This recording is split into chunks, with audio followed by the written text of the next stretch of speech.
Hey guys, wanted to take some time tonight to talk about my thoughts on California's Glock ban and also just kind of the reaction to that ban, both from Glock themselves as well as from the 2A space.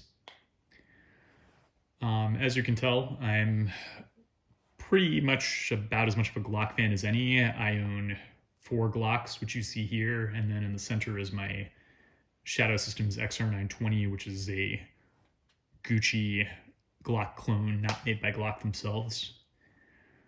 I've been shooting Glocks at this point for probably about 20 years. And as you can also tell, I am a very big fan of the Gen 3 Glocks, which is not because we can't get the newer generations in Maryland, which is where I live. Unlike California, Maryland's handgun roster does get updated, and the Gen 4s and the Gen 5s are widely available here. But I just like Gen 3s because I've been shooting them for so long, and I just prefer their simplicity. Anyways, let's talk about what's been in the news the past few weeks. And now that I think the dust has settled, it's a little easier for me to put together my thoughts in a coherent reaction. So earlier this month, Governor Newsom signed into law AB 1127, which is California's ban on Glocks and Glock-style pistols. Glock-style pistol in the legislation is defined as any pistol with a cruciform trigger bar. These guns were banned due to the prevalence of these weapons in the hands of criminal elements, drug dealers, and gangbangers, and being equipped with switches that convert them to fire fully automatic like a machine pistol. California is not the only state that's tried to do this. In fact, here in Maryland, there was in fact a similar bill that was debated in the lower house earlier this year, but thankfully it never made it out of committee, although obviously I'm apprehensive that Maryland being Maryland, that could easily become law in the future, especially now that California has passed this ban. And I do really worry about the precedent that AB 1127 is setting, in particular because of the reaction by both Glock and also by the gun control movement. So not too long after AB 1127 was passed, Glock announced that they were discontinuing all of the pistols that they currently produce. And for those not keeping track, that's most of the 3rd generation and 4th generation models, as well as the 5th generation, which is the current production generation. At least some of the gun controllers have reacted by claiming victory. Certainly Everytown seems to be the loudest voice in proclaiming that they managed to get a major gun manufacturer to bow before them. And also, not too surprisingly, the 2A space has reacted with absolute dismay and moral outrage. A lot of people are, in fact, saying things like, I'm never going to buy a Glock again. So what's my reaction to this? Well, being that I'm something of a nerdy social scientist type, which in another life is what I trained to be, my first reaction is to try to unpack some of the implications of Glock bans and of AB 1127 that I think haven't really been discussed enough on either side of the gun control debate. The first for me is very simple. What responsibility does the ATF have here for not reclassifying Glocks as weapons regulated under the National Firearms Act, or Title II weapons, a long time ago? For those who are not aware, the ATF has done this sort of thing in the past. The obvious precedent is RPB Industries, which in the 1980s started manufacturing a semi-automatic clone of the MAC-10 that was found to be too easily convertible to a fully automatic machine pistol. So the ATF told RPB, okay, the existing guns you've made are grandfathered as Title I firearms, but moving forward, we will classify your weapon as a Title II firearm, requiring an NFA tax stamp, unless you change the design to make it less easy to convert to full auto. With Glock, the ATF approved those guns for the US market, as far as I can tell from Googling, all the way back in 1985, so 4 decades ago. Glock switches were invented maybe a few years after that, and they were, according to Google, patented in 1998. So the obvious question here is, does the ATF have any accountability for not reclassifying the pistols? And I think it's been interesting to see that very few people in the gun control movement have been telling ATF, dudes, you guys have a lot of egg on your face for not doing this a lot sooner. And I think that's also one of the reasons, by the way, that ATF themselves are leaving it to the states to deal with this issue, because probably the ATF does not want to admit what a big mistake they made.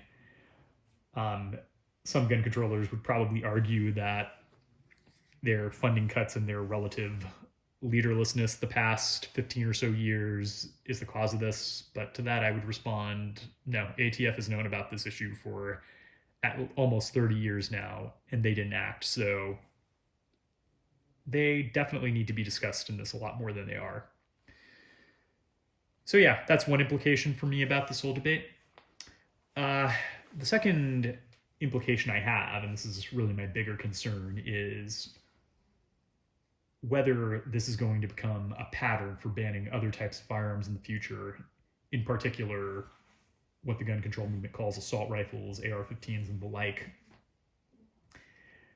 The gun control movement has already, as we've seen, tried to argue in some justifications of state bans that AR-15s are bannable because they too, like Glocks, can be converted somewhat easily to full auto using devices such as lightning links or drop-in sears, also both of which have been around for quite some time now.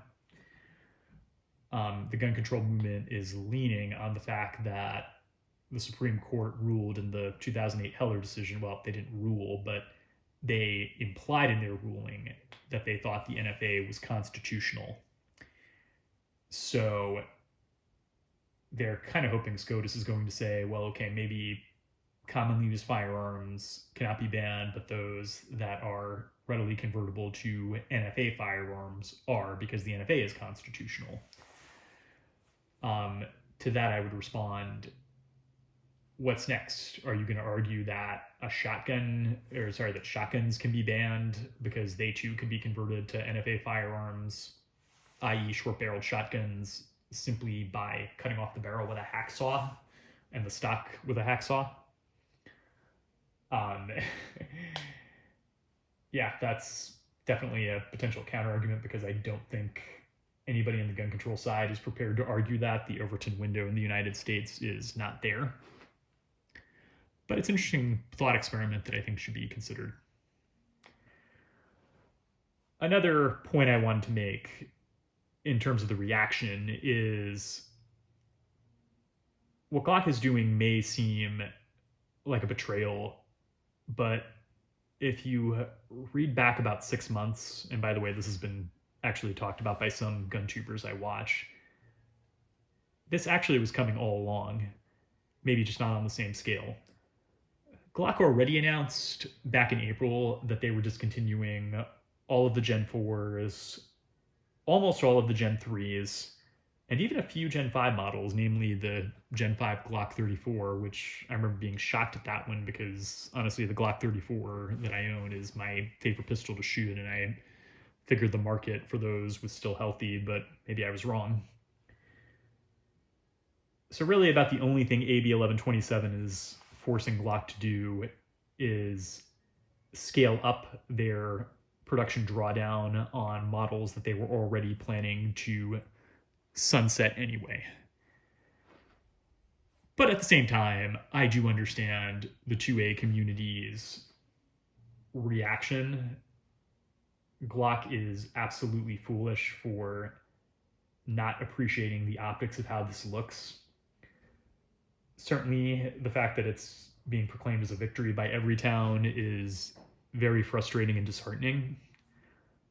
At the same time, and maybe I'm just being too cynical here, I don't expect a major publicly traded company like Glock to be a bunch of 2A activists. I expect them to be capitalists who are accountable to their shareholders.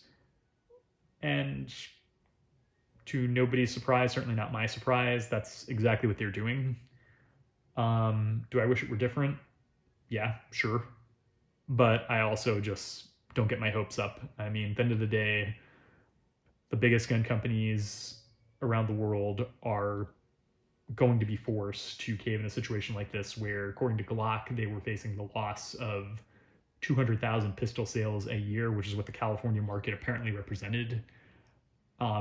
If I were them, I don't know that I could have done better. And it's not even just about, their leadership stance on the 2A. It's about their accountability to their investors and their shareholders, which is the same as any other major publicly traded company. It sucks, but it is what it is.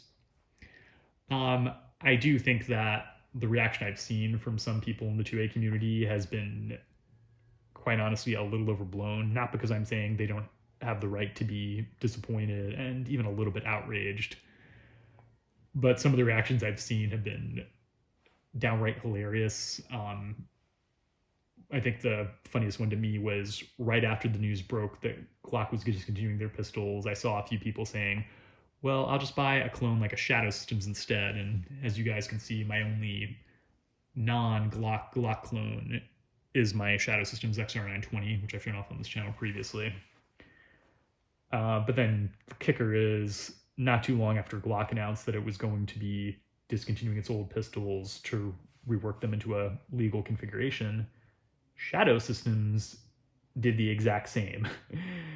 And again, that also doesn't surprise me, although Shadow Systems is a much smaller company, so I don't know what the California market represents to them, but clearly they wanted to get in on it because they did introduce California compliant configurations earlier this year, and now they're already having to discontinue them and rework them for that market. But either way, it's hilarious to me to see people saying, oh, well, I'm not going to buy this, I'm going to buy this. And I'm kind of like, yeah, you watch, because a lot of these companies that make Glock clones are probably going to fold to the pressure too. Anybody saying they're just going to not buy Glocks anymore or sell their Glocks, I mean, sorry, I'm not going to do the same. I've been shooting Glocks for over 20 years. I have more comfort and familiarity with them than any other type of handgun I own, and I own about 20 different handguns, including about 15 that are not Glocks. So, yeah, I mean, I'm not going to trade up a platform that I have that many years of experience with for something I'm less familiar with. And I'm pretty sure that many of the people that are currently raging online when push comes to shove are going to be forced to confront the exact same dilemma. So, those are my thoughts. Take them for what they're worth. I'm sure I've offended at least a few people, but at least I hope I've provoked some interesting discussion in the process. And like I said, think about the implications of what I've said. You have the right to be concerned, disappointed, but at the same time, Glock deserves some empathy here, even if we don't agree with what they've done. Right now, though, the bigger focus needs to be on how we're going to fight this type of thing in the future, because if this is a victory, it's one that demands a new strategy from our side. So take those thoughts for what they're worth. Over and out.